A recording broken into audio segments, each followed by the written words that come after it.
பலமுறை முதலமைச்சர் 2021க்கு பிறகு முதலமைச்சர் ஸ்டாலின் அவர்கள் வெளிநாடு பயணம் முதலீடுகளை ஈர்க்க போறேன் அப்படின்னு சொல்லிட்டு தானே போயிருந்தாங்க. அப்ப முதலீடே தமிழ்நாட்டுக்கு வரல அப்படின்னா முதலமைச்சர் அவர்களோட பயணம் எதற்கானதா இருந்துச்சு, அதனால எந்த பயனும் இல்லைன்னு தான் நம்ம புரிஞ்சுக்கணுமா? உதயநிதி ஸ்டாலின் துபாய் போனார், அவர் முதலீடை ஈர்க்க போனாரா? ஓகே, முதலீடை ஈர்க்க போனாரா? அவர் துணை முதலமைச்சர், நீங்க வெளிநாடு போங்க. அவங்களோட மனைவி எந்த அமைச்சரா இருக்காங்க, அவங்க எதுக்கு கூட போறாங்க?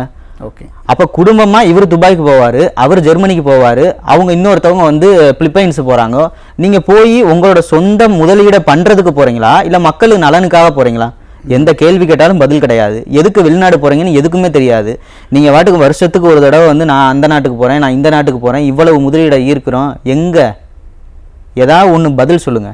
துபாய்க்கு எதுக்கு உதயநிதி ஸ்டாலின் போனாரு? அவங்க பிள்ளை குட்டியோட காலாண்டு பரீட்சை விடுமுறையை கொண்டாட போனாரு. துணை முதலமைச்சர் செஞ்ச மிகப்பெரிய சாதனை காலாண்டு பரீட்சை விடுமுறை. இவர் முதலமைச்சர் செஞ்ச மிகப்பெரிய சாதனை தன்னோட பேரன் ஃபுட்பால் விளையாட வெளிநாடு போனானுக்கு பிளைன் ஏற்ற போறாரு, மிகப்பெரிய சாதனை.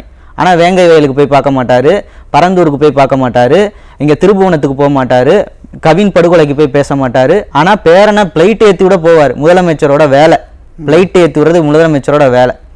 வெளிநாடுக்கு போறோம். என்ன வெளிநாடுக்கு போனீங்க? இதே எடப்பாடியார் ஆட்சியில ஜெர்மனிக்கு போனார், அங்கிருந்து தொழில்களை ஈர்த்து கொண்டு வந்தார். கொரோனா காலத்துக்கு முன்னாடி உலக பொருளாதார மாநாடு நடத்தினார், அவ்வளவு ஈர்த்தாரு.